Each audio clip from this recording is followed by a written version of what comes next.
Okay, you're here, you're the champion, but during this run, are you searching for an identity? Do you feel like you need an edge or? Yeah, so that's one of those things because once you reach the top, especially as a baby face, well then where do you go? You know, we had Survivor Series coming up, and I think Charlotte was the champion on the other side, and she was automatically made the leader of that. And but Nikki was the leader of ours, you know, and I was the champion. I was like, okay, well, I'm very much not. They don't think that I'm it, you know, certainly not yet. And so I was looking, but I just didn't know. I didn't know what to do because the crowd still liked me. The crowd still loved me. And I used to always ask John Cena for advice. But I'd ask him, you know, and he's like, I don't know who you are. Really? Yeah, he was like, who are you? Who are you? And I was like, well, you know, I'm Becky. And well, no, but like, I'd be like, well, they know who I am. You know, obviously I wouldn't say this to him, but I'd be like, well, they know who I am. They're chanting my name. But he was right. Like, he was right. I didn't know who I was. Like, I didn't know, apart from being Becky, the Irish last kicker. Well, what the hell was the Irish last kicker? Because I would always get my last kicked.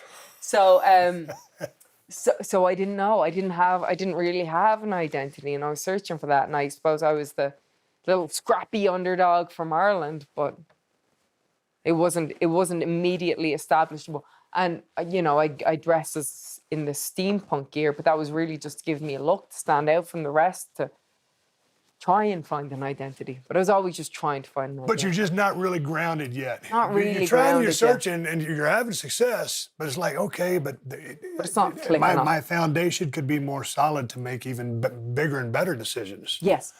Okay, let's get into SummerSlam, the triple threat match with you, Charlotte, and Carmella. And let's go to the tape because this is, it's all on the line for you here as a performer. And you're about to make a major shift in Becky Lynch and how the world perceives her. And we're getting somewhere. We're coming into that I know who I am thing, I think. Yes.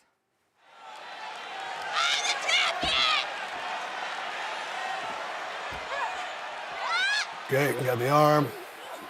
Position. Boom, little savate kick.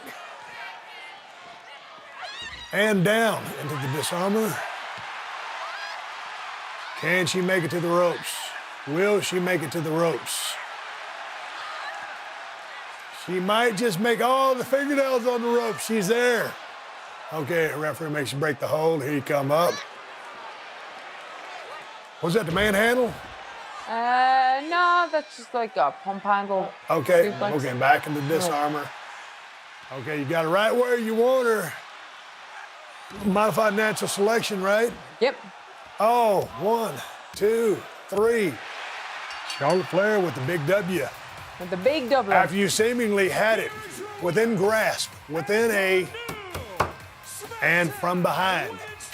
So here we have our new world champion. And she's got the gold. And the referee making sure she's got her belt. She's happy as a clam, and look at these best friends hugging her. Yeah. Crowd booed when we did that. Well. Yeah, you can hear them boo, yeah. Yeah, way to go, champ, buddy. Oh! That pop. There you go. Oh. Great reaction from the crowd. Good vision there. So she goes back down and stomp her out of the ring. Good look there. Defiant. Disgusted. Well, sling her around a little bit. In the barricade. Good facial. There you go. Bam, over the top, into the corner.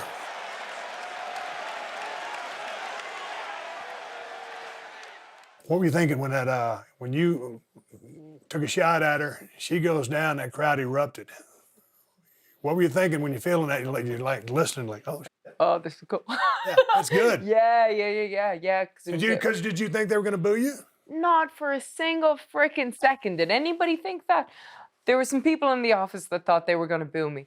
But there was nobody else thought that I was the heel in this thing. Well, but I think they're feeling the same, that they had angst in the situation. I think, like, it's time for Becky to do something.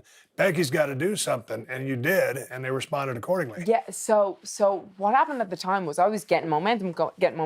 I was going to have, after not doing a lot for the last year, and then I was supposed to have my big singles match at SummerSlam, and people were really excited for it. People wanted to see me versus Carmella. They wanted to see the title back on me. And Charlotte ended up getting into the match. And at that time, Charlotte had so many opportunities. Nobody wanted to see her in there.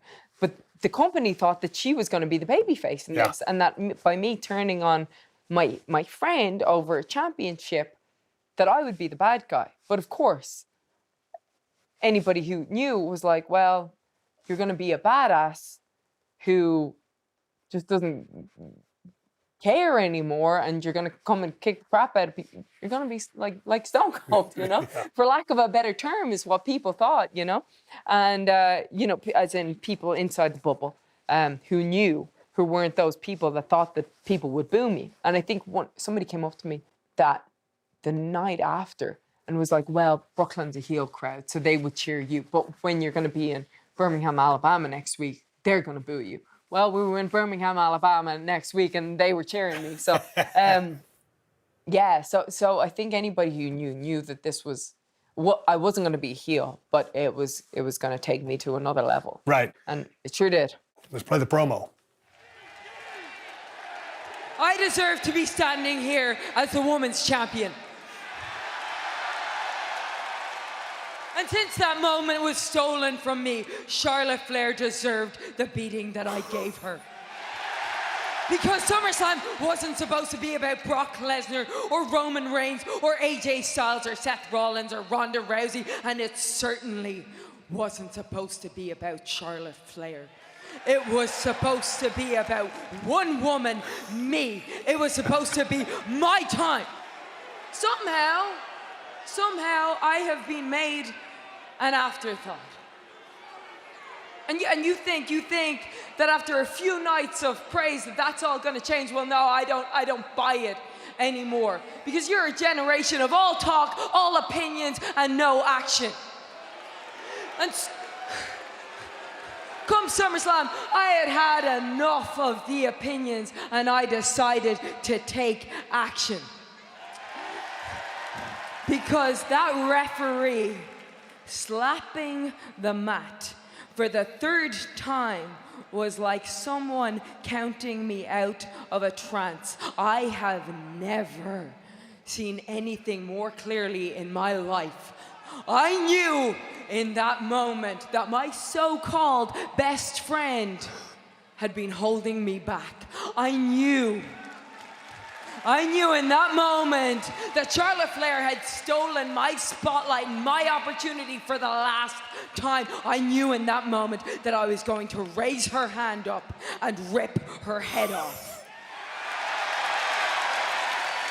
Because this was supposed to be my time, my opportunity, my turn to be champion. And not because any of you decide that Becky Lynch finally deserves it. No, because I say I deserve it. Because I say that I'm the best, and there is not a woman on this roster, or a person in this arena, or any of you watching at home that can tell me different. Boy. Mic drop. Where'd you pull that out of?